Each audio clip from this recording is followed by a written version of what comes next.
High friends, আমি Shovan. Welcome to my YouTube channel.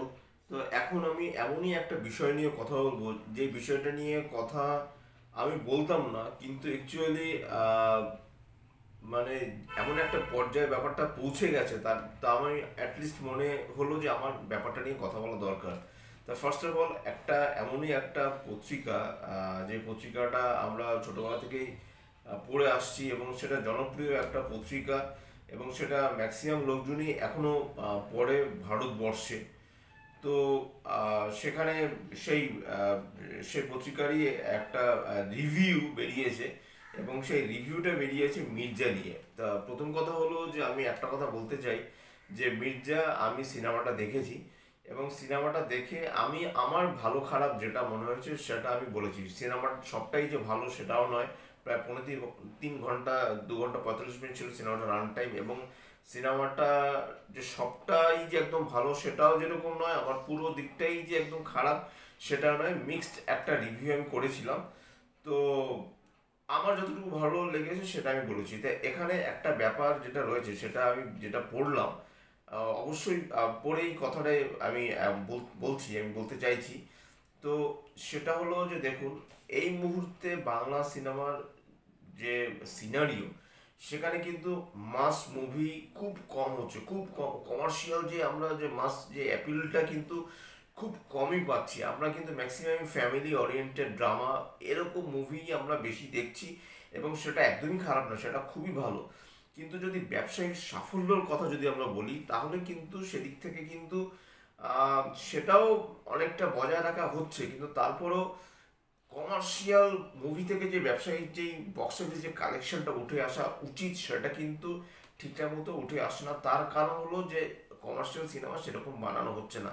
তো এখানে অঙ্কুশ হাজরা, তিনি নিজে একজন প্রডিউসার, তিনি তার সব টাকা বলবো না, মানে সে তার টাকা লাগিয়ে, এবং এখানে তিনি একটা সিনেমা তিনি প্রেজেন্ট করছেন। সেই সিনেমার নায়ক মির্জা। সিনেমাটার নামটা নিয়ে, প্রথমত নামটা নিয়ে কেন প্রবলেম সেটা আমি ঠিক বুঝলাম না।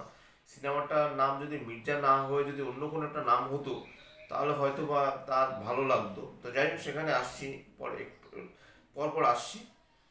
তা সেখানে যে রিভিউটা আমি পড়লাম, সেখানে সবই নেগেটিভ, পজিটিভ কোনো দিক আমি পেলাম না। কিন্তু অথচ সিনেমার মধ্যে কিন্তু পজিটিভ দিক কিন্তু রয়েছে, বেশ কিছু পজিটিভ দিক রয়েছে।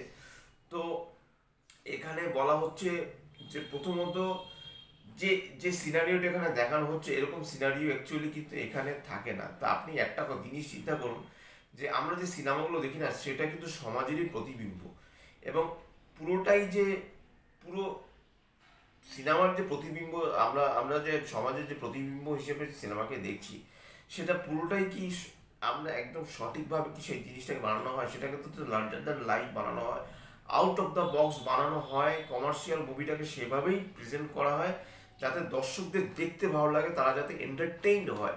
আমরা কিন্তু এন্টারটেইনড হতে যাই, আমরা কিন্তু সেখান থেকে অবশ্যই অনেক কিছু শিক্ষা নিয়ে বাড়ি ফিরি। আবার অনেক এন্টারটেইনমেন্টের জন্যই কিন্তু আমরা কিন্তু টাকা দিয়ে পয়সা খরচ করে সময় ইনভেস্ট করে তবেই কিন্তু আমরা সেখানে দেখতে যাই। তো আমরা কোনো কোনো শিক্ষামূলক অনুষ্ঠান হিসেবে কিন্তু আমরা 70 mm স্ক্রিনকে আমরা কখনোই বেছে নেইনি। তো এখানে সেই জিনিসগুলোকে নিয়ে মানে সিনেমাটাকে যেভাবে একটা নেগেটিভিটি যেভাবে ছড়ানো হয়েছে, এবং যেরকম তার পাবলিসিটি করা হচ্ছে, নেগেটিভিটি যেভাবে করা হয়েছে রিভিউর মাধ্যমে, তো আমি অনেকটাই শুনেছি যে অনেক জায়গায় নাকি টাকা পয়সা দিয়ে নাকি চাকরির জন্য নাকি আহ, মানে চাকরি পাওয়ার জন্য নাকি অনেক ভাবেই কিন্তু মানে অনেকে প্রলুব্ধ হন, এবং চাকরি তারা পান কি পান না সেই ব্যাপারটা আমি পরে আসি। কিন্তু সেই জন্য কিন্তু টাকা পয়সা দেওয়া হয়, টাকা পয়সা লেনদেন হয়, এবং অবশেষে চাকরিও মেলেও। কিন্তু যাদের চাকরি মেলে দেখা যায় যে তাদের সেরকম ডিগ্রিধারী তারা নন, এবং পরবর্তীকালে যেটা হয়ে থাকে তার কিন্তু একটা নেগেটিভ রেজাল্ট আসে। তা এখানে এই যে জার্নালিজমের ক্ষেত্রে বা যিনি রিভিউ করছেন, এখানে যিনি সাংবাদিকতা করছেন, বা যার এই লেখাটা একটা নামি একটা পত্রিকায় আসে, নামি অনামি বলবো না, নামিই বলবো, কারণ যেহেতু ম্যাক্সিমাম লোক সেটা পড়ছে, আমার তো মনে হয় শেখানোর অ্যাটলিস্ট এই জিনিসটাই হয়েছে। তিনি যে রিভিউটা লিখছেন, বা তিনি যে এই যে সাংবাদিকতা করছেন, বা তিনি যে ম্যাটারটা নিয়ে লিখছেন, এখানে তো আমার তো ঠিক এক্স্যাক্টলি সেই জিনিসটাই মনে হয় যে তিনি হয়তো বা টাকা পয়সা খরচা করে তবেই হয়তো বা তিনি এই ফিল্ডে এসেছেন। কারণ এখানে তিনি যেভাবে সিনেমাটাকে নিয়ে খিল্লি করেছেন, একদম এরকম ওয়ার্ডটা আমি বলতে বাধ্য হচ্ছি যে এটা কিন্তু একদমই ঠিকঠাক নয়। এবার আপনি বলতেই পারেন যে আপনি তো ম্যাক্সিমাম ক্ষেত্রে সেটাই বলা হয় যে রিভিউরা ঠান্ডা ঘরে বসে জাস্ট একটা 3 ঘন্টা 3.5 ঘন্টা সিনেমা দেখে 5 মিনিট 7 মিনিট 10 মিনিট 15 মিনিটের একটা রিভিউ বলে দিল, বা তারা পেইড রিভিউয়ার প্রচুর এরকম হচ্ছে নাকি, প্লাস যা কিছু যেটা বলে দিলেই হলো, তারা ভিউজের জন্য, তারা নিজের চ্যানেলের রিচের জন্য, যাদের চ্যানেলটা মনিটাইজড হয় সেই জন্য তারা কথাটা বলে দেয়। অ্যাকচুয়ালি কিন্তু ব্যাপারটা তা নয়। অঙ্কুশের যদি আপনি তার ক্যারিয়ার যদি দেখেন, ক্যারিয়ার গ্রাফ যদি দেখেন, তিনি কিন্তু বেশ কিছু সিনেমা ভালো করেছেন, তারপরে তার একটা ডাউনফল হয়, তারপরেও তিনি কিন্তু নিজেকে প্রচণ্ড ভেঙেছেন, নিজেকে প্রচণ্ড খেটেছেন, এবং এই সিনেমার জন্য নাকি প্রায় 2 বছর তিনি টাইম দিয়েছেন, এবং তার ফলন কিন্তু আমরা সিনেমার মধ্যে দেখতে পেয়েছি। সিনেমার মধ্যে যেরকম অ্যাকশন রয়েছে, যেরকম খুনোখুনি রয়েছে, সেরকম কিন্তু কমিক রিলিফ রয়েছে, সেরকম কিন্তু টান টান স্ক্রিন প্লেটা কিন্তু টান টান, প্রায় 3.5 ঘন্টা সিনেমাটা রান টাইম হওয়া সত্ত্বেও কিন্তু সিনেমাটা খুব বেশি বোরিং কিন্তু লাগে না। কিছু কিছু জায়গা নিশ্চয়ই বোরিং লাগে, এবং সিনেমাটার মধ্যে সত্যিই কিছু নেগেটিভ ব্যাপার অবশ্যই রয়েছে, সেগুলো নিয়ে আলোচনা করেছি। So check out my YouTube channel Shovan review.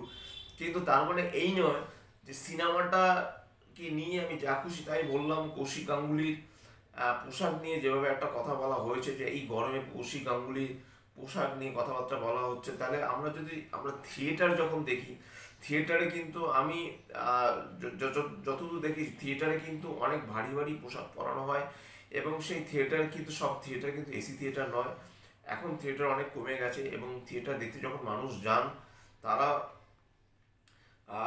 মানে যেভাবে দেখেন, যেভাবে যেই ক্যারেক্টারগুলোকে দেখেন, সেখানে যে পোশাকগুলো পরানো হয়, তারা কিন্তু সেই সেই অনেক মানে ঘর্মাক্ত অবস্থায় কিন্তু সেই ক্যারেক্টারের মধ্যে কিন্তু তারা বিলং করেন। তা সেখানে তো সেই ব্যাপারগুলো আসছে না। অথচ এখানে কৌশিক গাঙ্গুলি মোটা জামা কাপড় পরে বিরিয়ানি খাচ্ছে, সেই ব্যাপারটা গায়ে লাগছে। কৌশিক গাঙ্গুলি তার মাকে খাওয়াচ্ছেন, অথচ একটা লোককে মেরে দিচ্ছে, সেই জিনিসটা খারাপ লাগছে। এখানে যেই সিনারিওটা দেখানো হচ্ছে এরকম কখনোই হতে পারে না। বা ঐন্দ্রিলা, তিনি এরকম একটা লাজুক একজন নারী, তিনি কি করে এরকম অ্যাকশন করেন? আরে বাবা, এখানে তো মেইন ক্যারেক্টার তো মির্জা। মির্জার ক্যারেক্টারের সাথে এখানে মুস্কানের যে ক্যারেক্টারটাকে ধরা হয়েছে, এবং মুস্কানের কিন্তু দুটো শেড রয়েছে, আপনারা যদি খেয়াল করে দেখেন। এটা একটা স্পয়লার দিচ্ছি, স্পয়লার ঠিক না, এটা বললে পরে আপনারা কিছু আপনারা বুঝতে পারবেন না। সেখানে মুস্কানের সেই অ্যাকশনটা কিন্তু পুরোপুরিভাবে সিনেমার স্ক্রিন প্লের সাথে যথাযথভাবে যায়। প্লাস এখানে যেই আহ, মানে যেই ওয়ার্ল্ডটা, মানে যেই জায়গাটা ক্রিয়েট করা হচ্ছে, এরকম ক্রিয়েট সাধারণত হয় না, এরকম বলা হচ্ছে। এরকম প্রচুর প্রচুর মুভি রয়েছে, মুম্বাই থেকে শুরু করে হলিউড থেকে শুরু করে প্রচুর মুভি হয়েছে, এবং অনেক অ্যাডাপ্ট করে কিন্তু অনেক মুভি করা হয়, সেখানে কোনো প্রবলেম হয় না।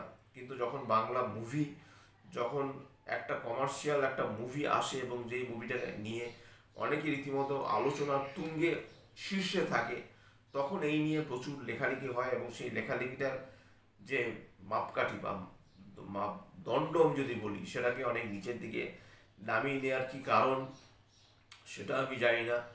এবং শুধু তাই নয়, এখানে আরও অনেক কথা বলা হচ্ছে। কত কথা বলবো, বলতে বলতে গেলে পুরো ভিডিওটা মানে লেন্থ আরও প্রচুর 20-25 মিনিটে হয়তো বা শেষ হবে না। এখানে সব থেকে বড় কথা, এখানে যে ক্যামিওটা যে কে করছে সেটা রীতিমতো বলে দেওয়া হচ্ছে, সেটা কিন্তু একদমই ঠিক নয়। এরকম একটা স্পয়লার দিয়ে কখনোই একটা রিভিউ লেখা উচিত না, কারণ এই সিনেমার ক্যামিও নিয়ে কিন্তু প্রচুর কথা হচ্ছে, এবং এই সিনেমাটার ক্যামিও প্রায় 3-4 জন হতে পারে এরকম সম্ভাবনাও কিন্তু অ্যাটলিস্ট তৈরি হয়েছিল। যতই আমরা ভেবে থাকি না কেন যে না, তাকেই আমরা হয়তো বা শেষ অব্দি ক্যামিওতে দেখতে পারি, যেহেতু সেই নায়ক বলুন বা সেই ভিলেন বলুন, তাকে আমরা বেশ কিছু মাস বা কিছু বছর ধরে তাকে আমরা ভিলেন হিসেবে কিন্তু তাকে বেশ কিছু জায়গায় আমরা দেখতে পেয়েছি, সেটা আমাদের বাংলা ইন্ডাস্ট্রিতেই হোক বা সাউথ ইন্ডাস্ট্রিতেই হোক। কিন্তু তারপরও এইভাবে সিনেমাটাকে বলে দেয়া, বা সিনেমাটাকে নিয়ে যেভাবে একটা নেগেটিভিটি ছড়ানো, বা সিনেমাটার রিভিউটাকে এত খারাপভাবে নিয়ে নেয়া।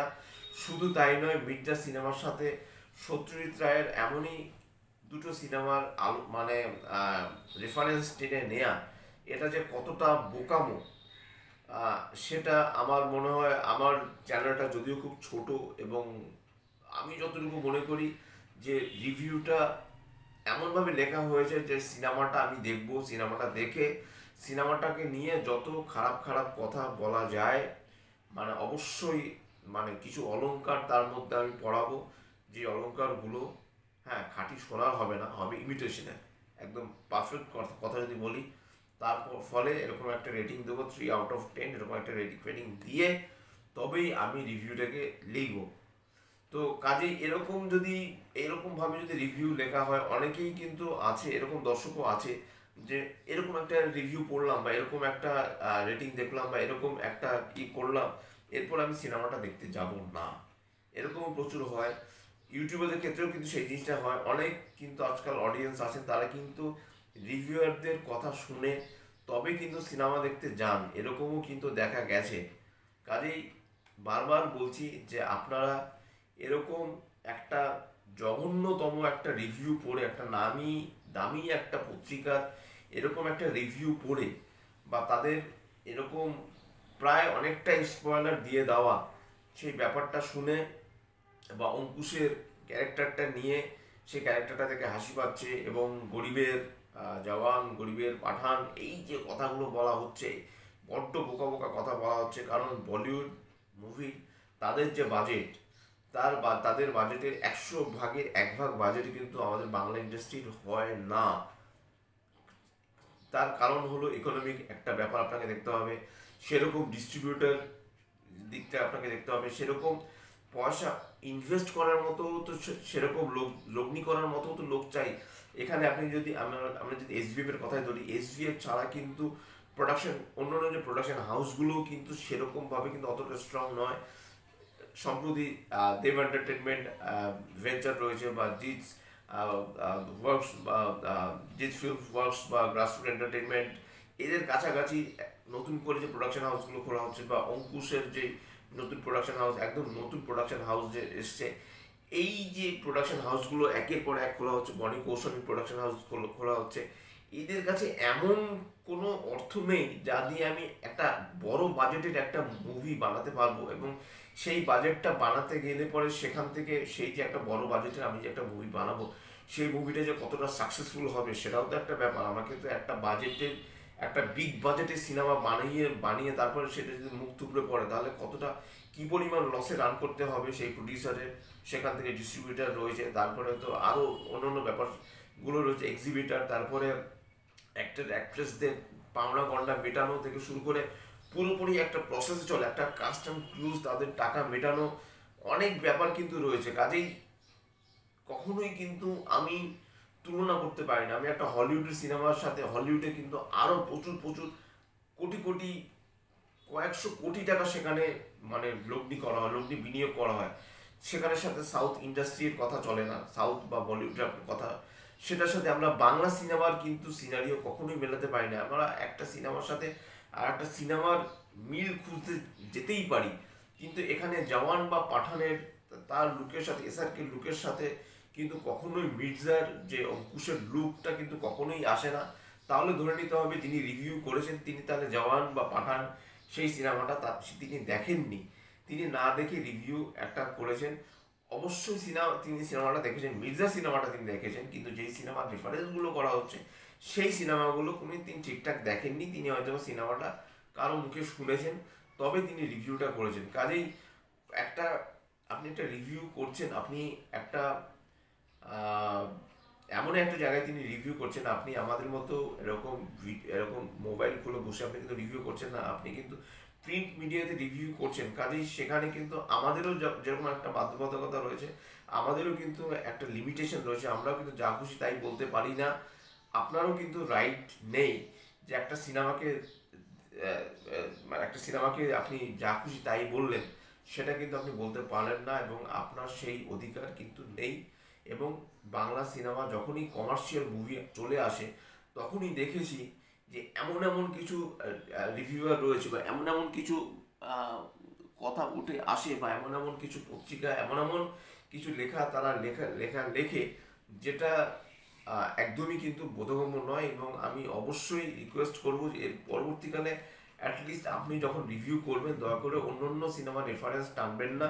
যদি বা টানেন আপনি সেই সিনেমাগুলো বিশেষ করে একবার নয় 10বার দেখবেন, দেখে তবেই কিন্তু আপনি রেফারেন্স টানবেন।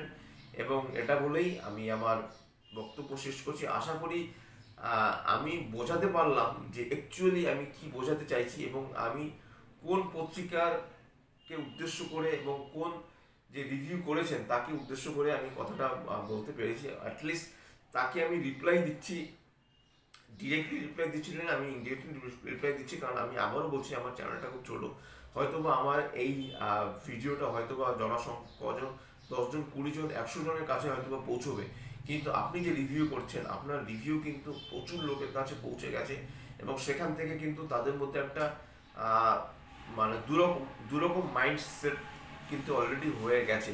কাজেই কখনোই এরকম একটা মুভিকে কখনো এরকম নিচে নামাবেন না, এতটুকু অনুরোধ আপনাকে করছি। এই বলে আমি আমার ভিডিও শেষ করছি। আর যদি আমার চ্যানেলটা ভালো লেগে থাকে লাইক শেয়ার সাবস্ক্রাইব তো করতেই আপনারা চাইতে পারেন। এবং আমার ইউটিউবের লিঙ্ক, ফেসবুকের লিঙ্ক এবং ইনস্টাগ্রামের লিঙ্ক আমার ডিসক্রিপশন বক্সে দিয়ে দেওয়া রয়েছে, সেখান থেকে আপনারা কানেক্ট করতে পারেন। এবং দয়া করে এরকম রিভিউ ভবিষ্যতে লিখবেন না, এটাই আপনার কাছে আমার request. Till then stay tuned, tata.